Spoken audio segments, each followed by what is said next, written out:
In the Factor follow-up segment tonight, was Comedy Central intimidated by Muslim fanatics?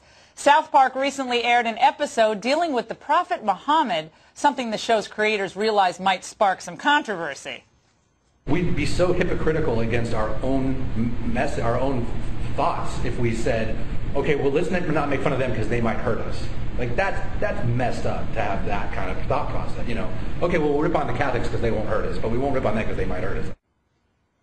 And in the storyline, it did in fact prompt some veiled threats from an extremist website. But then a second Muhammad episode ran, and it was slightly censored. Actually, significantly censored. Joining us now from Detroit is Osama Siblani. He's the publisher of the Arab American News. Mr. Siblani, look, I'm sympathetic in many ways with Muslims who think that, look, this is sacrilegious and you're doing this to us because, look, I'm a Catholic and I find some of the things done in things like South Park, although South Park can be funny, it's pretty crude. It's not my style, but I understand a lot of people like it. I get offended, but the idea that Catholics are going to cause South Park's creators or the show's producers to censor an episode, I mean, it just would never happen. I mean, they've done horrible things to Bill Donahue of the Catholic League, to depicting Jesus, the Virgin Mary, ridiculous things. So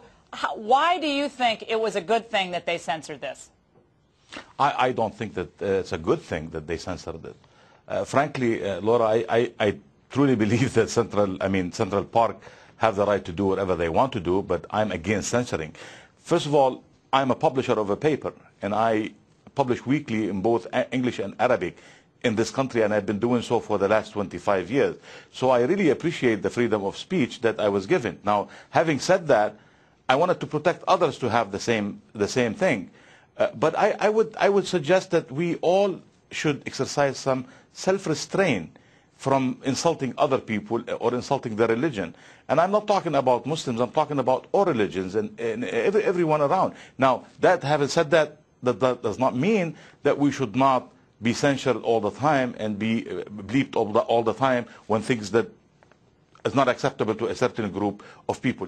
Now, I don't think that anybody have given Abu Talha al-Amriki or the Revolution Muslims group, the so-called group, to defend Islam.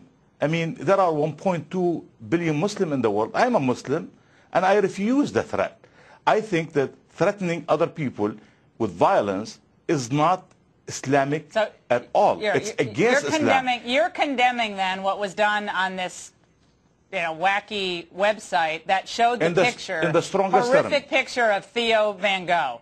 You condemn that. In the strongest term. In the strongest term. Let me just say this, Mr. Siblani. If a Christian group had, even a fringe group, had threatened or implicitly or explicitly violence against the creator of a show in the United States of America, there would be protests, candlelight vigils nationwide. Now, I don't know why a conservative talk show host like me is having to defend the freedom of expression of the South Park guys. Where are all the liberal groups out there? I say, where's the ACLU? Where are all these groups who should be standing for the First Amendment? Now, you have kind of a nuanced view of this, and I understand that, but why is it that conservatives are out there are championing the First Amendment rights of South Park? I mean, where are all these liberal groups? Well, I have been threatened, Laura, for things that I have said or things that I have written in the last 25 years. And I think that the American people... By prominent people Catholics like you or who by Catholic websites? I don't think so. No. But people like you came to defend me. And I am here to defend South Park in trying to exercise their freedom of speech. Now, well, having said that, we need to exercise... Well, no, I think there are a lot of people like me and you, Laura. Well, and I think we should, having it. said that, we should also exercise some self-restraint when insulting other people. Genie's out of the bottle for that, unfortunately, but I appreciate it very much. And